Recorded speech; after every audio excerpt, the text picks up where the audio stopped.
Hello, LinkedIn, and welcome. Good afternoon, good evening, good morning, depending on which side of the planet you're watching this from. My great pleasure to be speaking out of Barcelona, and very envious of both Patrick and Hans, who are, it seems, in the brighter side of the world, in San Francisco area, Bay Area. It's sunny and very good weather. So, brief introduction just before I before I forget. So, Patrick Lemoine, he's the VP Global Product Marketing for O9 Solutions. And Hans Thalbauer is the Managing Director, Supply Chain and Logistics Industry Solutions for Google Cloud. Guys, welcome. Thanks for joining. A pleasure. Thank you. And today, what we will be doing, as most of you watching this are used to, we are doing the live Q&A as part of what happened at the Makers and Movers Summit. There was some very interesting panels and questions that came up both for the O9 content as well as the Google Cloud content. So Hans, I'll start with you, and let's start big picture, right? So future of supply chain was the theme of the summit. So maybe tell us, coming from your perspective, where you sit, what do you see as the top themes that are must be on the agenda of any supply chain executive? Wow, what a big question. Let's start with looking at what's going on in the market, right? And I think everyone is aware about the health crisis with the pandemic and the impact into supply chain. Most people are also aware about the climate crisis and the impact on supply chain. Several people are also aware about the energy crisis and the impact on supply chain. In addition to these three big themes, we also see shortages in labor when it comes to truck drivers. We see that shortages on raw materials and microchips. We also see as a fifth big topic additional policies and regulations which are being introduced, especially in the context of sustainability, which also have an impact on supply chain, right?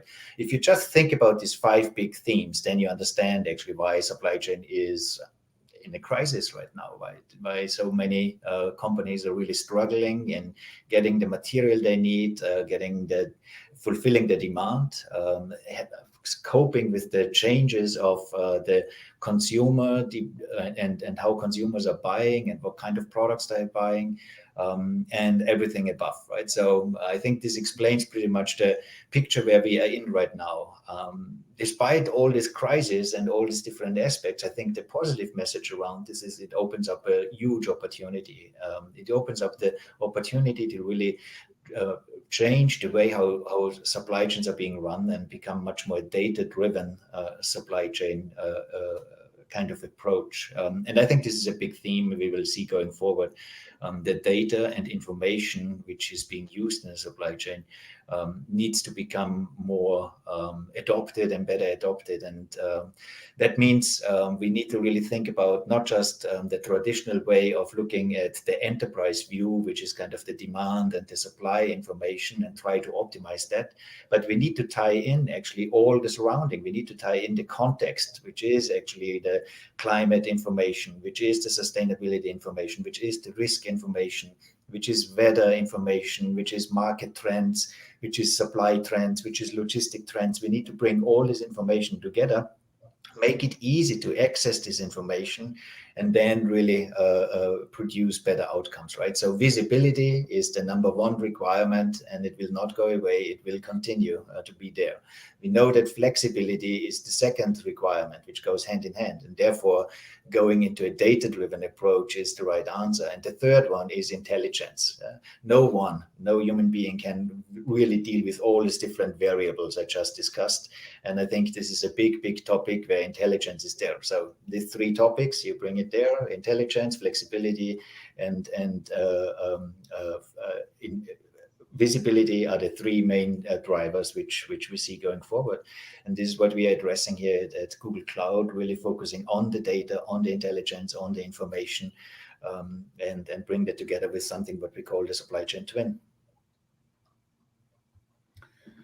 There's another word that on top of the three very well summarized pieces of the puzzle that you mentioned, Hans. There's another word that came, and this is one of the buzzwords, right? Resilience, supply chain resilience. And it kind of ties into what you just said, Hans, because if you have those three things, you kind of, by design, you have resilience. But Patrick, now over to you. And we had this question that people think resilience, they think largely investing extra capacity, inventory, warehousing, transportation, whatever. Of course, that is, it costs money, right? So the question goes, are there other ways in which you can think about resilience that don't necessarily need to cost more? Yeah, of course. I think this approach of, hey, we need more inventory, we need more capacity. That's a little bit the old-fashioned answer to resilience. I think what Hans laid out is it's all about data and making sense out of data. So instead of putting lots of inventory and building bigger factories just in case, I think there's a lot to be done with data. So the first one would be detecting the changes earlier, because what is resilience? Okay, is being able to respond better to shocks, okay, and disruptions. And one of the ways to do it smarter is to detect them earlier, okay? So there's so much that can be done with using, data signals from the market. I mean, everybody's been talking, of course, about social sentiment and all these things and weather information. But Google, for example, sits on a trove of data. I mean, just looking at what people search for, how people move, the Google Maps data, etc. All of these are very strong indicators that can actually help you predict some changes in customer behavior, in customer preferences, in disruptions, etc. And so, the stack that Hans was talking about is getting from data, from raw data, sensor data, and it's not only consumer data, by the way, it's also IoT data, etc. From that data, get to insights, okay, and from insights to better decisions. And the better decision is to say, well, if that's what's happening right now, if people are moving from, there was an interesting example in ketchup that basically people were moving away from the big bottles because restaurants were not open, but they were going for the small individual packaging because that's what you get in your bag when you have takeout food. Okay. But fundamentally, it's still ketchup. But if you detect this early enough, then you adjust your supply chain accordingly. And I think that's really important, is being able to get that signal, understanding the signal, what it means, and finding the optimal answer. And I think that's a much better resilience than just piling up inventory. And it tends to cost less. Well, I Yes. mean, initially it depends. I don't know how much, obviously a Google Cloud solution would be, or an online solution would be upfront, but over time, it tends to pay off. I'll bring this question that came from Genevieve because it's a good tying into the sustainability piece that you mentioned, Hans, right? So let's address it. When specifically will the supply chain twin be up and running and will tie into scope 1, 2, 3 emissions? Good question. So think about the supply chain twin. It's always the company's supply chain twin, so our customer's supply chain twin, right? It's not Google's supply chain twin. Our customer is actually developing their supply chain twin. What we do is we provide the technology, we provide the information, the data sets, which you can link into, but the company decides what kind of data sets do I bring into this supply chain twin, right? So now if I focus on sustainability and scope 1, 2, and 3, there are different elements, right? Scope 1 is typically really the carbon footprint and the greenhouse gas emissions, which are related to your own consumption and production, right? So this is actually something which comes from an enterprise environment, right? So this is the private information and goes into the private segment of the twin. The scope 2 is really the usage of renewable energy, right? And more and more adopting energy and the energy consumption itself. So you need to tie in partners, right? So you collaborate here with the energy providers and tie that information as scope 2. Scope 3 is again a collaboration with the logistics service providers, right? Here we are talking about the supply chain kind of carbon footprint, and the scope 3 kind of information is again the collaboration with logistics service providers. This supply chain twin concept has 3 segments. It has the private segment, which is the enterprise view, scope 1. Now you have a community segment, which is really enabling the collaboration between business partners. Is it on the energy side? Is it on the logistics side, or with the business partners in general, right? And here I can actually really start the communication with these business partners to tie in scope 2, scope 3 data. And on top of it, we have public information, right? So information which is publicly available. you might not have actually the close collaboration with all your business partners, especially when it comes to an end-to-end supply chain. So therefore, in addition to that, there are data providers which can actually help to provide sustainability information from these companies, right? So, and this is actually reflected in this public segment. So if I tie these three segments together, now I can add up all this different information from scope 1, 2, and 3 and get to a full visibility on my greenhouse gas emission or carbon footprint emission.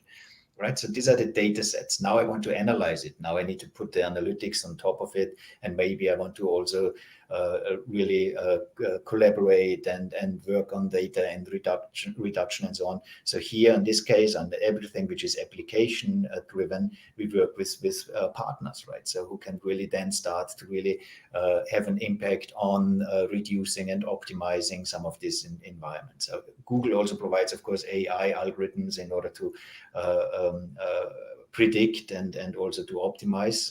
But in general, this is an open environment. Again, the answer to the question, the supply chain twin is available. You can already ingest data, the sustainability data in all these three segments and come to a complete picture on what is the overall carbon footprint for a company. Yeah, we're jumping in here because we see the same demand from our customers for sure. I mean, in the last couple of years, and it's above and beyond reporting. I mean, the reporting, the compliance element is very important, of course, but it's also making better decisions based on that data. Okay, so if I have a situation, I have a disruption, we're back to our resilience. How do I react best? There's ways that will be actually perhaps more beneficial in terms of carbon footprint than others. You're thinking of transportation costs, etc., types of suppliers, and you want to take that into consideration. Yes, you can airship stuff, but perhaps the carbon impact is going to be huge, not to mention the cost, and perhaps there is another alternative. And then this is looking at short-term decisions, but if you look at long-term decision, then you have even more flexibility, because then you may actually, move away from a model where you had these very long transportation routes and huge warehouses and go for a different setup of your supply chain, also with more local suppliers, because you look at the total picture from a carbon footprint, emissions, etc., and this becomes a different set of decision. But what you want is to have the information so that when you make these decisions, these supply chain decisions, not only about cost and margin and service level, you take into consideration these dimensions also. And I want to bring this is top of my mind because both your organizations, one, I think you're collaborating, right? O9 and Google, right? And two, you've done a pretty good ecosystem play, whereas you're collaborating, you're bringing data from across platforms. So I want to get your perspective a little bit on this topic, because most people say yes, collaboration. And then, when it actually comes to sharing openly or whatever open it means, right? Because you won't share all the data, right? There's a reluctance, right? So if you sit on the FMCG side, I don't want to share with, I don't want the list to Unilever to Procter & Gamble because we're competitors, or there's that element, right? So I guess my question is there a way in which, because you're doing it already, both your organizations, is there a way in which we can encourage even further and we can kind of move away from this thinking that if I share I lose, to more of a thinking, well, if we share we all win? Absolutely. And I think actually there are several issues around sharing information, right? So this is not a new topic, not at all, right? Just think about when EDI was introduced the first time, right? So we are talking about decades. And so the communication between companies is super important, will be even more important going forward. And also the willingness in order to share data is actually much more there right now than it has ever been. And so we need to make it easier to communicate, collaborate between the business partners. It's not kind of not all participants can introduce EDI kind of transactions, make all this kind of IT investments. The same is true on API. It is easier and simpler to do API integrations and collaborations, but it's still quite an IT heavy job. So what we also do is We provide capabilities where you can easily share data views, right? So you want to share sustainability data with your business partners, then you just share actually this data view in an authorized and secure environment with exactly the data part that the business partners you're working with. And I think actually one method is completely underestimated. It's sharing information with email or spreadsheets. And we need to just allow that and include that into the collaboration stream. Nowadays it's no issue anymore to work with structured and unstructured data and bring all of that together again in your supply chain twin. That's really not a technology issue. So therefore, this freedom of how you share information needs to be there, right? So if this is there, then now it's a question what kind of data. I think people really are open to share the sustainability information, for example, right? So when it comes to scope 1, 2, 3, this is something where there is much more openness because it is actually a society question. It's not just I want to benefit from it, and yes, of course, you want to actually renew and you want to have lowest carbon footprint or get rid of it at all, but in general terms, it is an easy question. Demand supply information also, right? So if you work with your business partners, you want to share the demand because if you don't, you might run into the issue that you have shortage on your supply side, right? So the more you share information, the better off you are in the end, right? And I think actually there is this understanding in the market and the openness is there. I think we need to make it easy for companies to collaborate with each other. Yeah, I think I agree with Hans. I mean, the technology aspects have been solved. Okay, I mean, it could be APIs, but it's also simpler way for people to connect and exchange information. And the application, the business application from today, assume that it's going to be collaborative and information will come from a multi-tier supply chain as opposed to just from enterprise system, which was not the case in the past. But I think indeed the biggest stumbling block is the mental model, the willingness to change or not. And I think, so I'll give you a very recent example. I was in a workshop, actually my first live customer workshop in a year and a half at a German automotive manufacturer just 3 weeks ago. And, it's not an industry that's used to collaborating. I mean, basically the big guys give instructions to suppliers on what to do, and that's it. There's no big discussion. But they realized actually that this actually did not work in the time that we're in right now. And they're not getting the signal back from suppliers on what is really feasible and not feasible. And that's leading to all the plant closures and stops, et cetera, that we've seen. And so that has been very much a forcing mechanism. And the whole discussion was first on upgrading EDI. There's a new industry-wide initiative to provide multi-tier visibility within the automotive industry. Okay, that's a big change. And the willingness and the recognition that even on the single tier, so talking to your immediate suppliers, it's not only hey, this is what I need, and I'm going to wait for you to bring it. But it's going to be much more a collaborative, request commit process. This is what I'd like to have. Can you honestly tell me what you can do? Because if you tell me that you can't, then I'm going to have to reorganize myself as opposed to at the last minute having to shut down production lines. I think this is happening. I'm quite hopeful. Mm-hmm. Let me just build upon what you just said, Patrick, because there was a question specific. I'll read the question. On scenario inventory planning connected to suppliers, connected to allocation management, and basically connected to this dynamic sharing of information. Have you seen this increase? It seems that you have, right? And where do you see that going in the next, how are we going to see ecosystem plays more and more? How is it going to evolve in the next, 12, 24 months? Yeah, I think, so those are very concrete examples. Hans would agree that this collaboration happening more. Are we going to see industry-wide plays, going back to that attempt, 15 years ago to do these marketplaces? I don't think so, because there's still, of course, highly competitive information issues around volumes, who gets, especially if you look at semiconductor, very constrained these days, who get what volume?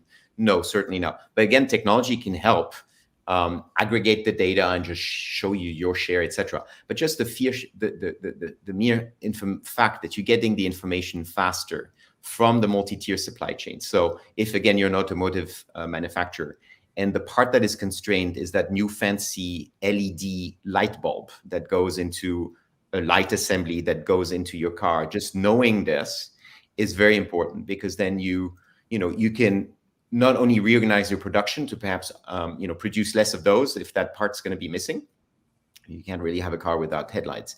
But you could actually go all the way to shaping demand. So, if that's the kind of option that is not available right now for the next few weeks, then as people configure their car online, move them to other products. I mean, the high-tech industry has done this for a long time. You configure your PC and suddenly there's an offer for, this bigger hard drive. Well, you may not know it's because the smaller one is running out. So I think there's a lot of options and this is happening. Yes. Yeah, to add on what Patrick just said, right? I think if you look at the market right now, and if you look at the different regions and industries, there are some initiatives going on to make much more of a network play and industry play. In Europe, automotive industry, right? Think about Catena X. This is one of these initiatives which goes across companies and across all the different tiers in the supply chain, where the goal is to really focus on the carbon footprint from the end-to-end model in automotive, right? So from, let's say, the lithium mining to the battery production, and then also recycling to it. And then you can also add more and more this digital twin type of concept there as well, right? So there are these initiatives going on, not in all industries, but more and more actually in several industries. There's also legislation which is being introduced, which actually asks companies to really focus on end-to-end supply chain, right? In Germany, there's the so-called Lieferkettengesetz, the supply chain legislation, which is really focused on the social responsibility of companies, so that they need to make sure in their end-to-end supply chain, all companies behave in a certain way and work on the same values, right? This means no modern slavery, fair payment, and all these kind of aspects which need to happen. The big question is, most are you still here? Yeah. Yep. Most companies actually don't know who their tier 2 or tier 3 or tier 4 supplier is, right? If they know who their tier 2 supplier is, the question is, do they know where they are producing? And the answer is no, right? So here there needs to be help. And there is actually artificial intelligence logic, right? There's logic which can help companies to understand their end-to-end supply chain, right? With a certain probability, we can tell a company, this is a supplier which provides raw material or material which goes into your finished product. So this, I think, needs to be established, and there's a lot of information. Again, it's very data-driven and intelligence-driven in order to establish that. And this is going back to this theme which we discussed at the beginning. It's all about data. Yeah.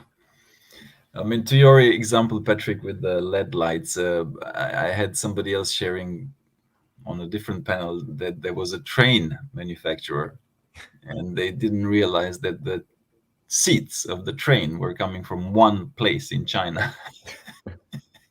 And well, they realized it in a big way. Yes. after that. So again, back to data and visibility of suppliers, and knowing where are you getting your stuff from, and whether it's just one company in one place or not. Hans, we got this question right, and maybe good to be concrete. Can you share an example of a client that used or uses or used, or I mean, obviously you don't necessarily need to share the name, right? But the digital twin capability, and maybe a concrete case study of how it was used, benefits, pluses, minuses. Yeah, absolutely. And so there are many examples, right? So let's start with a retailer, with a grocery retailer here in California, right? And the focus was and is actually on forecasting vegetables. And the question was, okay, we need to actually not only look at the demand supply issues and aspects, we need to understand really the bigger picture. And what they meant with was pretty much, we know in California, most vegetables are being produced for the US. We also know in California, there's a drought since quite some time. So what we did is we took actually the historical information of the drought information throughout the valley and took the geospatial information of it. We also introduced the trend of droughts. So then the second piece is you need to map it with the fields, right? So the farmers and the fields, and you need to understand which kind of vegetable are grown in which area of the valley, right? And so now you understand there's the drought, and you know pretty much the water level throughout the different areas. You know which fields are there. You also know what kind of vegetables are grown where. And the next thing is you want to have the short-term information about weather, weather is mainly actually the main aspect here in order to understand the short-term impact. Now you bring this information in and you create the scoring mechanism in terms of the risk, right, which goes into the resilient supply chain. Right now I calculate what is my risk if I order actually from this farmer, from this area, all my vegetables, and my demand is like this, right? So do I have a risk? Yes or no? Now I get a better understanding. I can make actually and build a strategy to say, well, maybe I need to have a plan B in place as well, a second source, right? So in this type of information, which we bring together from what we call the public information, which would be the climate information, with the operational data, your demand and forecast situation. This is exactly what a supply chain twin is able to do, right? So this is, I think, one example. Completely different example in the automotive industry, big OEM in Europe, where it's all about inventory of the components, right? And how to actually manage the inventory situation. Just increasing inventory because of maybe the uncertainty is not the answer, right? It adds a lot of cost. So what we need to do is we need to take the supplier risk information as an additional input parameter into inventory optimization, right? Inventory optimization, as everyone knows, typically works with demand and supply variability. What we need to do is we need to introduce a third variability, which is the risk variability, right? So then you have a much more intelligent method and what the levels, the inventory levels for your component should be. So just two examples, different environments, different industries, where you work with information in a different way, and this is what the supply chain is capable to do. Thank you. Patrick, I'll come to you because, okay, 09 integrated business planning, or I love the digital brain. Yes. Well, it's not a metaphor, it's the label, but I like the terminology that you guys use, right? And you've had a fantastic growth and more adoption, right? So maybe share a couple of examples also from the more recent case studies that you've done. The most recent ones, yeah, very much. Yeah, so we're very much focused on supply chain and adjacent use cases. So right now, certainly the whole forecasting, machine learning forecasting to sense the demand, similar to what Hans was describing, was super important. One of the largest coffee shop retailer chain in the world is using our platform to manage all the replenishment to their stores. So making sure that the coffee, your espresso, and all the stuff you can buy is all managed by our platform. But I think what is really interesting is it beyond the kind of scenarios around improving the forecasting is really going forward and doing demand shaping. So really thinking not only about using all this information to forecast the demand, but then to influence the demand. So I gave the example earlier, if you're going to missing some parts, components, and accessories, shaping demand, perhaps at the point of sale or online. But it's also thinking in terms of what promotions to do, because you have also here tons of data, okay? You have data about price elasticities, about promotions which worked, and the combination of promotions, etc. But I think you don't have to, what companies are typically doing is looking at this very locally. But what's the point of doing promotions if you're going to have issues with, in the near future with a certain component, or a certain part or certain flavor if it's a food ingredient. So really connecting, which is really what we're very good at, the world of more the commercial planning and the revenue planning with the supply chain to really have holistic scenarios. I think this is really what is getting interesting, is when you are able to solve business problem and break these silos of decisions and have one platform that allows you to really make really interesting decisions, as opposed to just locally optimizing a promotion and then realizing later on that, oh, damn it, why are we pushing this product? We're going to have a supply chain issue on it. So I think those are the more interesting scenarios that we're doing right now. Love it. So no wonder my local Starbucks keeps getting me to buy pumpkin coffee or whatever. It's like, I don't want pumpkin. It's like, oh, but we have only pumpkins. You are to blame, Patrick. I'm kidding. I'm actually not buying pumpkin coffee, but just to just to name the company, which is very secret. Yes, yes. No, but great example, and yeah, that is indeed the future. And then I saw this very, just to end this conversation, I don't know if you guys have seen it, but I'll send it to you if you haven't seen it, where this conversation between sales and operations, right? And there's this operations guy that says, look, I mean, I keep telling the sales to stop selling this thing because we can't get it or we can't deliver it. Then they keep selling it. Then I have to charter flights and pay extra for the logistics cost. And then basically all our margin is gone, right? Yeah. And then we actually lose money when we sell the product. But, they don't understand and they do it again next month. so This is exactly. I mean, Hans knows it well, also from the past.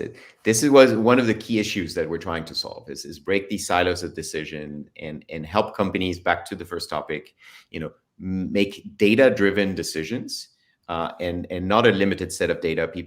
Companies really want to use a wide set of data, and not only pure supply chain in the four walls. It has to be extended to the multi-tier supply chain, but also think that at that table, sales should be there. The revenue team doing the promotions should be there, and finance should be looking at this, etc. And I think this is helping that team that looks at the business in a holistic way with the right platform is really what Hans and I are passionate about. Exactly. Super. Well, on that note, I want to wish both of you a continued success. Have a great end of the year. Thanks a bunch for the time and for the sharing today, and hope to see you both very soon again. Of course. Thank you.